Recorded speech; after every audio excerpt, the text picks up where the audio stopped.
Hello বন্ধুরা, আমরা চলে এসেছি চান্না মা বিশালক্ষী মন্দিরে।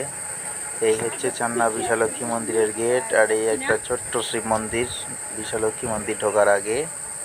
হ্যাঁ, আর এই মন্দিরের গেট, প্রবেশদ্বার দিয়ে ঢুকলাম। মন্দিরের গেট থেকে টাইলস বসানো আছে রাস্তাটা মন্দিরের পর্যন্ত, সদর দরজা পর্যন্ত। তো এই যাচ্ছে, এই হচ্ছে মা বিশালক্ষী মায়ের মন্দির।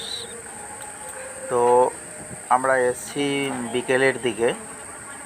মা বিশালক্ষী মায়ের মন্দির এখন আপাতত গেট বন্ধ আছে, তো আমরা বাইরে থেকেই দর্শন করছি।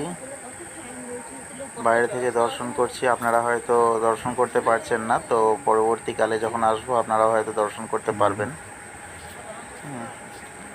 তো এই মন্দিরের পাশ দিয়ে যাচ্ছি। মন্দিরের পাশ দিয়ে গিয়ে আরেকটি নতুন মন্দির রেডি হচ্ছে, এখন রং টং চলছে। মায়ের কয়েকদিন পর পূজা আছে, তখন হয়তো মন্দিরগুলো নতুন ঠাকুর বসানো হবে। এটা এখনো ঠাকুর বসায়নি, ঠাকুর বসাবে। মোটামুটি কাজ কমপ্লিট হয়ে গেছে এটা। আরও পিছনে আরও মন্দির আছে, সব কাজ চলছে। এই যে মন্দির থেকে নেমে ওই পাশ দিয়ে যে রাস্তাটা যাচ্ছে, মন্দিরের পাশ দিয়ে যে রাস্তাটা যাচ্ছে, ওই রাস্তাটা দিয়ে গিয়ে এই নতুন মন্দিরের পিছনটায় চলো দিকে আছে, একটা মন্দির আছে, সাধক কমলাকান্ত, যার জন্য এই বিশালক্ষী মায়ের মন্দিরটা এখানে স্থাপিত হয়েছে। এই সাধক কমলাকান্ত, যিনি চান্না গ্রামের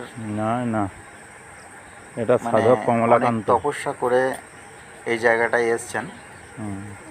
এই যে ইনি হচ্ছেন সাধক কমলাকান্ত। এনার জন্যই চান্না বিশালক্ষী মায়ের মন্দিরটা হয়েছে, দেখতে পাচ্ছেন। যে দিয়ে আবার ওখান থেকে চলে গেলাম সাইড দিয়ে পেরিয়ে। আবার ওই দূরের দেখছেন, ওগুলো সব নতুন মন্দির হচ্ছে, অনেক বড় এরিয়া। তো যে এই একটা মন্দির হয়েছে, এখন রং করা কমপ্লিট চলছে, ভিতরে রঙের বালতি রাখা আছে। আরও এই মন্দিরটার সামনে দিয়ে একটা পুকুর আছে। নতুন মন্দির হচ্ছে।